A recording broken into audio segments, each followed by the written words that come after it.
Gold trusted gold buyers మీరు తాకట్టు పెట్టిన బంగారాన్ని విడిపించి ఈ రోజు ఉన్న మార్కెట్ ధరకు కొనబడును.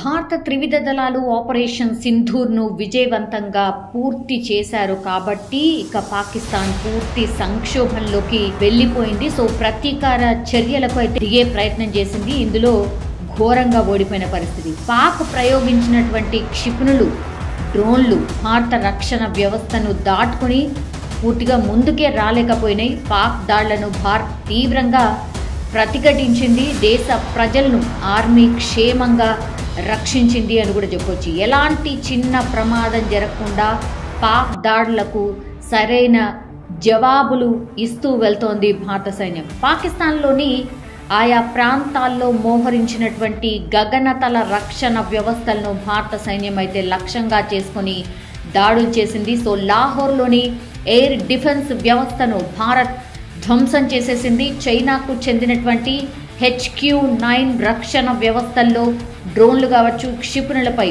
భారత్ విరుచుకుపడింది.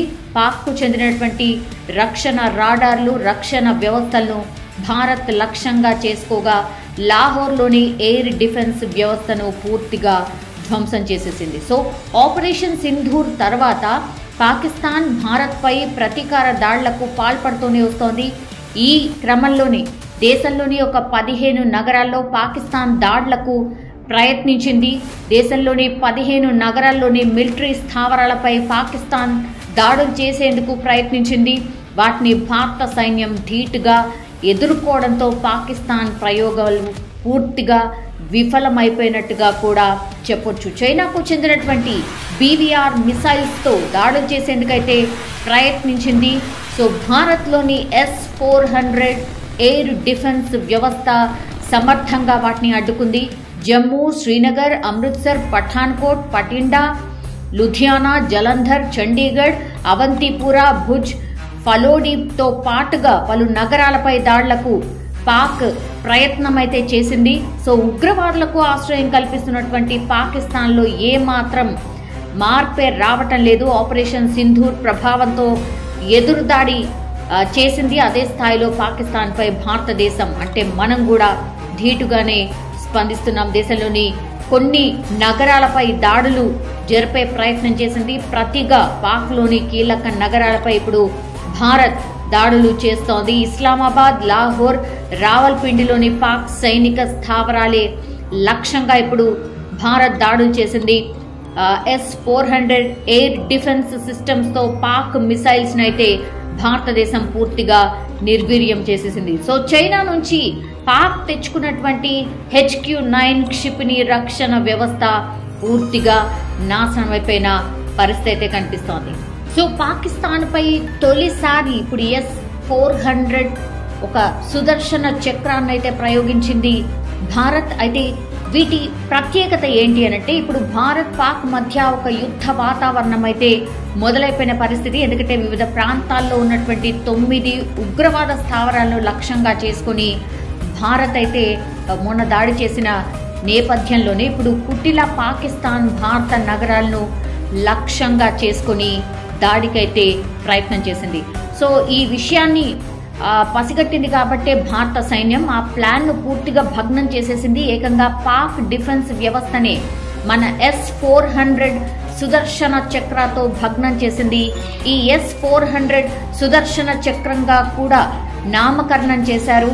ఇది ఎంతో శక్తివంతమైంది అని ఖచ్చితమైంది అనేది కూడా మనం స్పష్టంగా చెప్పొచ్చు. S-400 ఎన్నో లేయర్స్ కలిగినటువంటి ఒక రక్షణ వ్యవస్థ.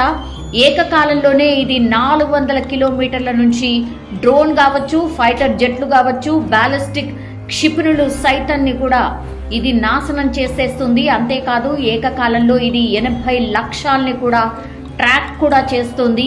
ఒకేసారి 36 లక్ష్యాల్ని కూడా సాధిస్తుంది. S-400 ట్రయాంఫ్ రష్యాకు చెందినటువంటి ఆల్మాస్ యాంటే కంపెనీ తయారు చేసింది. సో ఒక అధునాతన క్షిపణి వ్యవస్థ ఇది.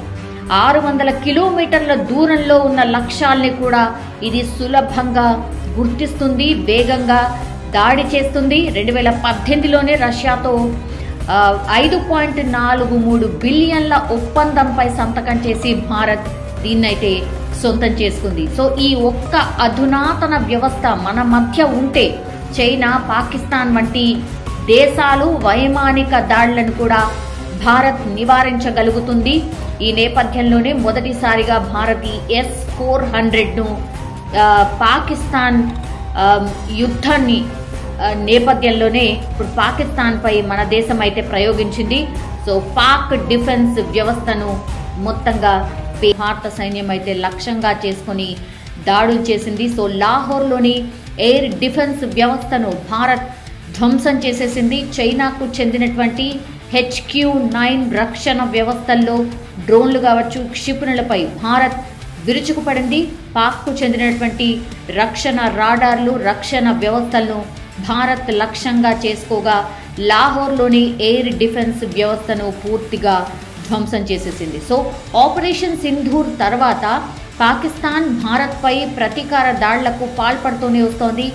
ఈ క్రమంలోనే దేశంలోని ఒక 15 నగరాల్లో పాకిస్తాన్ దాడులకు ప్రయత్నించింది. దేశంలోని 15 నగరాల్లోని మిలిటరీ స్థావరాలపై పాకిస్తాన్ దాడులు చేసేందుకు ప్రయత్నించింది. వాటిని భారత సైన్యం ధీటుగా ఎదుర్కోవడంతో పాకిస్తాన్ ప్రయోగాలు పూర్తిగా విఫలమైపోయినట్టుగా కూడా చెప్పొచ్చు. చైనాకు చెందినటువంటి BVR మిసైల్స్తో దాడులు చేసేందుకైతే ప్రయత్నించింది.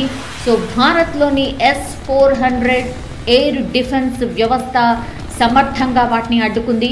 జమ్మూ, శ్రీనగర్, అమృత్సర్, పఠాన్కోట్, పటిండా, లుధియానా, జలంధర్, చండీగఢ్, అవంతిపురా, భుజ్, ఫలోడీతో పాటుగా పలు నగరాలపై దాడులకు పాక్ ప్రయత్నం అయితే చేసింది. సో ఉగ్రవాదులకు ఆశ్రయం కల్పిస్తున్నటువంటి పాకిస్తాన్లో ఏమాత్రం మార్పే రావటం లేదు. ఆపరేషన్ సింధూర్ ప్రభావంతో ఎదురుదాడి చేసింది. అదే స్థాయిలో పాకిస్తాన్పై భారతదేశం అంటే మనం కూడా ధీటుగానే స్పందిస్తున్నాం. దేశంలోని కొన్ని నగరాలపై దాడులు జరిపే ప్రయత్నం చేసింది. ప్రతిగా పాక్లోని కీలక నగరాలపై ఇప్పుడు భారత్ దాడులు చేస్తోంది. ఇస్లామాబాద్, లాహోర్, రావల్పిండిలోని పాక్ సైనిక స్థావరాలే లక్ష్యంగా ఇప్పుడు భారత్ దాడులు చేసింది.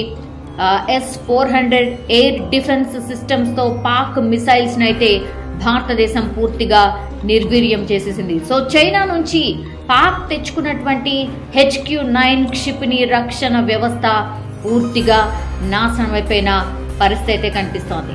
సో పాకిస్తాన్ పై తొలిసారి ఇప్పుడు S-400 ఒక సుదర్శన చక్రాన్ని అయితే ప్రయోగించింది భారత్. అయితే వీటి ప్రత్యేక